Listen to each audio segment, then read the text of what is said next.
अस्सलाम वालेकुम students, how are you all? Hopefully you all are good. So students, आज का हमारा टॉपिक है नॉन कांटेक्ट फोर्स. तो फर्स्ट वन है मैग्नेटिक फोर्स एंड उसके बाद electrostatic force, gravitational force. Okay. Non contact force उसको कहते हैं जो कांटेक्ट में नहीं रहता. ठीक है, यानी हमारी बॉडी से कांटेक्ट में नहीं रहता या किसी भी सब्सटेंस के कांटेक्ट में नहीं रहता, उसको कहते हैं non contact force. That means magnetic force में क्या होता है? The force exerted by a magnet on a magnetic substance is said to be magnetic force. वो फोर्स जो कि मैग्नेट से एग्जर्ट होता हो, मैग्नेट से बनता हो, ठीक है, मैग्नेटिक सब्सटेंस पे, उसको कहते हैं magnetic force. For example when we bring iron nails, अगर हम कोई भी आयरन नेल्स लेते हैं, की लेते हैं, नियर अ मैग्नेट, मैग्नेट के पास उसको लेके जाएं, the magnetic force attracts them without any direct contact. यानी कि जो मैग्नेटिक फोर्स होगी वो क्या करेगी, वो उसको अट्रैक्ट करेगी बिना किसी डायरेक्ट कॉन्टैक्ट के. ठीक है, यानी कि जैसे ही आप मैग्नेट के पास लेके जाओगे, वो नेल्स जो है, वो की नेल्स जो है, आयरन नेल्स जो है, वो मूव करना स्टार्ट कर देगी, उससे अट्रैक्ट होना स्टार्ट कर देगी. ठीक है, नेक्स्ट है हमारा electrostatic force. When we rub two electrically charged objects with each other, a force of extraction is created between them. जब हम कोई भी इलेक्ट्रिकली चार्ज ऑब्जेक्ट को रब करते हैं, घिसते हैं एक साथ दोनों को, तो अट्रैक्शन फोर्स जो है वो क्रिएट होती है उन दोनों के बीच में. उस फोर्स को कहते हैं electrostatic force.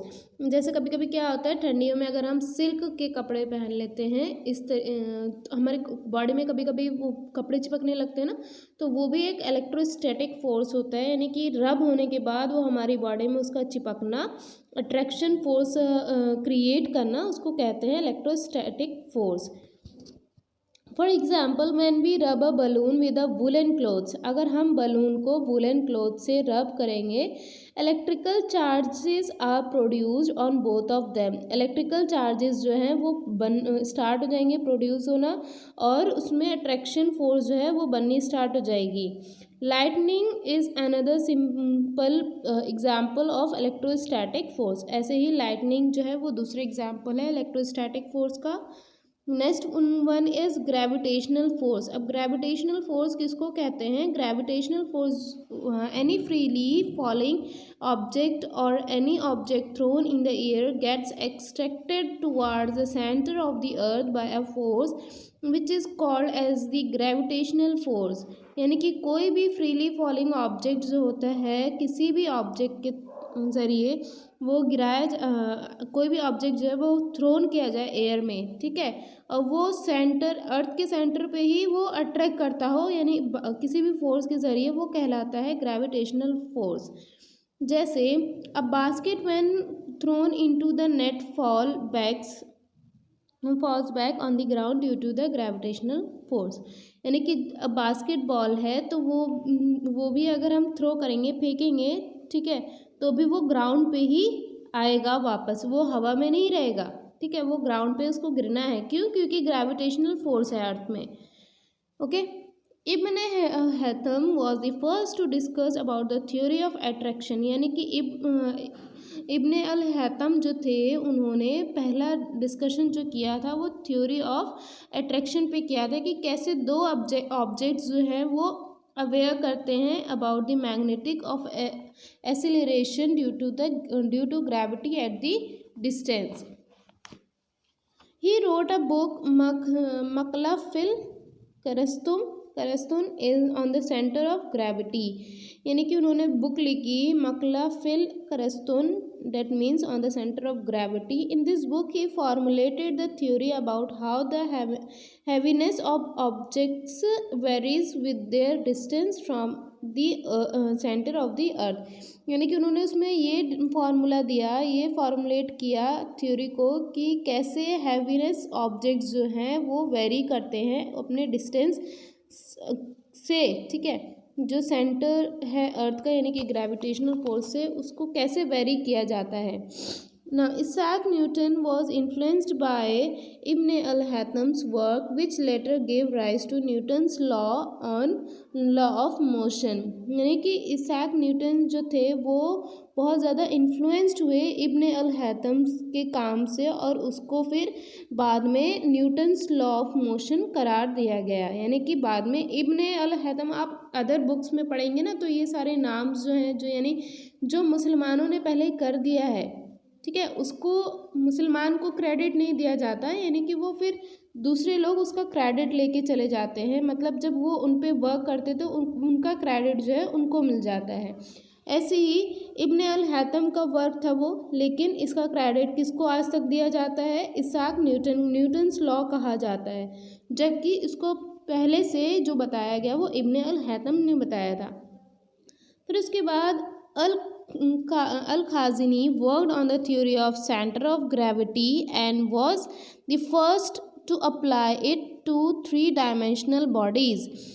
In this book, the Book of the Balance of Wisdom, the first 8 chapters deals with Ibn al Haytham's theory on the centre of the gravity. यानी कि जब बाद में क्या हुआ, जो अल खाज़नी थे उन्होंने वर्क किया इस थ्योरी पे, यानी सेंटर ऑफ ग्रेविटी पे, और उन्होंने अप्लाई किया 3 डायमेंशनल बॉडीज़ पे, ठीक है।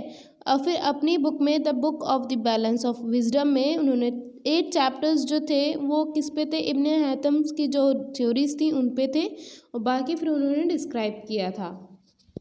ओके, फिर नेक्स्ट है हमारा वर्क। अब वर्क किसको कहते हैं? We perform several activities from the start of the day to the end of the day. यानी कि हम बहुत सारे एक्टिविटीज़ जो हैं वो करते हैं अपने दिन के स्टार्टिंग से लेके रात तक। हम उसको एक्टिविटीज़, अलग अलग तरीके की एक्टिविटीज़ हम परफॉर्म करते रहते हैं। Like we wake up in the morning, take a bath, have breakfast, ride bicycle, play with friends, right, read, move things, go to sleep, etcetera. यानी कि जैसे हम सुबह में उठते हैं, फिर बात करते हैं, फिर ब्रेकफास्ट लेते हैं, बाईसाइकिल चलाते हैं, देन फ्रेंड्स के साथ खेलते हैं, लिखना, पढ़ना, मूव करना, सोना, ये सब हमारा एक मूवमेंट होता है, ठीक है। ये सब एक्टिविटीज़ हैं हमारे। Now you may think we are doing work in all these activities, but we are not surprised. अब आप देख सकते हैं कि हम ये जो काम कर रहे होते हैं, ये सारी एक्टिविटीज़ में हम काम कर रहे होते हैं, लेकिन हम सरप्राइज नहीं होते। Everything that we do in our life is said to be work. जो भी हम अपनी लाइफ में कर रहे होते हैं वो सब एक काम कहलाता है, ठीक है। But in the science the meaning of work is very specific. लेकिन साइंस में जो वर्क का मतलब दिया गया है वो बहुत ज़्यादा स्पेसिफिक दिया गया है। The actual work is done when the force acting on an object makes it to move for a certain distance from its starting point, thus changing the position of an object। यानी कि जो science में work की definition दी गई है वो क्या दी गई है? वो ये दी गई है कि एक्चुअल वर्क उसको कहते हैं जिसमें फोर्स अप्लाई होती है, ठीक है। किसी भी आप ऑब्जेक्ट को आप मूव करोगे उसमें चेंजेस होगा, उसका डिस्टेंस मूव होगा, यानी स्टार्टिंग पॉइंट से वो चेंज हो जाएगा उसकी पोजीशन में। हम उस पर जब फोर्स अप्लाई करेंगे तो वो वर्क कहलाएगा, ठीक है। साइंस में ये थ्योरी दी गई है। The activities that we perform every day such as riding, playing और and moving things on the ones where work is done as there is a change in the direction and position of the object. यानी कि जो activities हम perform करते हैं every day, यानी कि daily में, जैसे कि राइडिंग हो गया, प्लेइंग हो गया, मूविंग थिंग्स हो गए, तो ये भी एक वर्क है, क्योंकि इसमें चेंज हो रहा है, डायरेक्शन और पोजीशन भी ऑब्जेक्ट की चेंज हो रही है। अब वर्क को हम कैसे कैलकुलेट करते हैं? Let's see. Work is equals to force into distance. Work अगर हमें निकालना है कि हमने कितना काम किया है, तो उसका फॉर्मूला क्या है? फोर्स आपको दी होगी, डिस्टेंस दिया होगा, उसको मल्टीप्लाई कर देना है सिंपली, ठीक है। और वर्क को हम किस में मेजर करते हैं? जूल्स में मेजर करते हैं। कि वर्क जो का मेजरमेंट है, यूनिट जो कहलाता है वो जूल्स कहलाता है, जिसको हम शॉर्ट में जे लिखते हैं। तो ये फॉर्मूला आपको याद होना चाहिए। नेक्स्ट है हमारा एनर्जी। तो will continue from in the next class. Thank you.